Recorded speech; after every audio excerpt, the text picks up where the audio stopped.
안녕하세요. 로맨티스트의 신동희 변호사 김장천 변호사입니다. 자, 오늘은 판례 관련된 네. 이야기를 해보려고 합니다. 부부가 별거 중인 거예요. 그러면 어떻게 해요? 한쪽은 나가야 되잖아. 나가지. 그래서 여기서 남편이 나갔어요. 나가서 사는데 네. 남편이 집에 내 짐이 있어. 짐을 다 안 갖고 나왔구나. 갖고 나와야 될 거 아니에요. 네. 근데 와이프가 있을 때 들어가고 싶겠어요? 아니요. 아니, 아니요를 떠나서 그럴 수도 없지. 별거를 왜 했겠어. 서로 꼴보기 싫으니까. 그러니까 와이프가 못 들어오게 하니까 어떻게 했냐면 네. 이 남편이 지금 와이프 없나 보다. 비번도 아니까 쓱 가서 삑삑삑 문 열고 짐 꺼내갖고 온 거예요. 네네. 그랬는데 와이프가 이제 집에 돌아왔을 거 아니야. 네. 그러면 딱 보면 알죠. 누가 들어왔어. 그렇지. 이 인간 짐이 없어졌어. 어. 그러니까 어때? 열 받아. 절도는 안 되죠. 그 사람 짐이니까. 할 수 있는 건 뭐가 있죠? 주거침입. 그래서 주거침입으로 이제 고소를 했습니다. 네. 그래서 이제 수사가 이루어졌어요. 근데 검사가 보기에 이거 재판까지 가긴 좀 그래.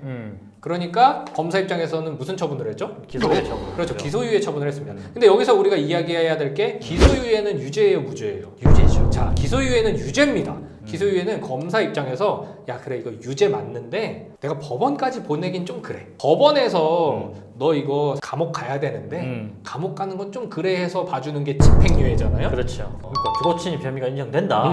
근데 유죄 입장인 기소유예를 한다는 것 자체도 이해가 안 되는 거죠. 이해가 안 되는 거지. 그래서 이제 기소유예 처분을 대상으로 헌법재판소에 들고 들어가서 네네. 헌법소원을 했습니다. 맞아요. 그래서 네. 헌법재판소에서 이거는 죄가 되지 않는다라고 판단을 한 거죠. 그래서 기소유예 처분이 부당하다라는 네네네. 결정을 내려줬습니다. 어떻게 생각하세요? 저는 판시 이유, 그러니까 결과만 놓고 보면 이게 맞다, 안 맞다 이거에 대한 이제 가부가 있을 수 있겠는데 판단 이유를 보면 네. 충분히 수긍이 된다라는 생각이 돼요. 판단 판단 이유가 이유가 뭐냐면 뭘까요? 네. 10년이 넘는 혼인 생활을 유지해 왔고 네. 그리고 다른 집에서 일하면서 휴일에는 이 집에 계속 왔던 거예요. 그리고 짐도 계속 보관되어 있었고 그리고 집을 나갔던 이유가 이혼 소송 때문에 나온 것도 있지만 그 아내가 코로나로 인해 가지고 내가 지금 혼자 있어야 된다, 격리해야 된다라고 했기 때문에 네가 나가달라라고 해서 잠깐 나갔던 거예요. 비밀번호를 그대로 눌러서 정상적으로 들어온 거예요. 그 경우에는 주거침입에 해당하지 않는다는 겁니다.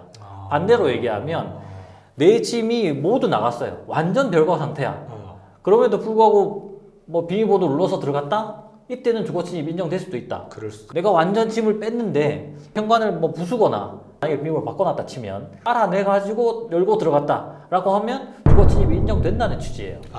그러니까 아직 이혼하지 않은 상태에서 별거 중인 와이프, 그렇지. 별거 중인 남편의 집에 들어가면 주거침입이 안 되는구나라고 생각할 건 아니라는 아니다. 거네요. 그렇죠. 네. 사안에 따라서 이건 주거침입이 될 수도 있고 안 될 수도 있다. 이렇게 생각하셔야 될 것 같아요. 그런데 이 헌법재판소가 판단한 이유는 타당한 것 같다. 맞습니다. 최근 몇 년 사이에 사실 주거침입과 관련된 이슈가 되는 판례들이 좀 있었죠.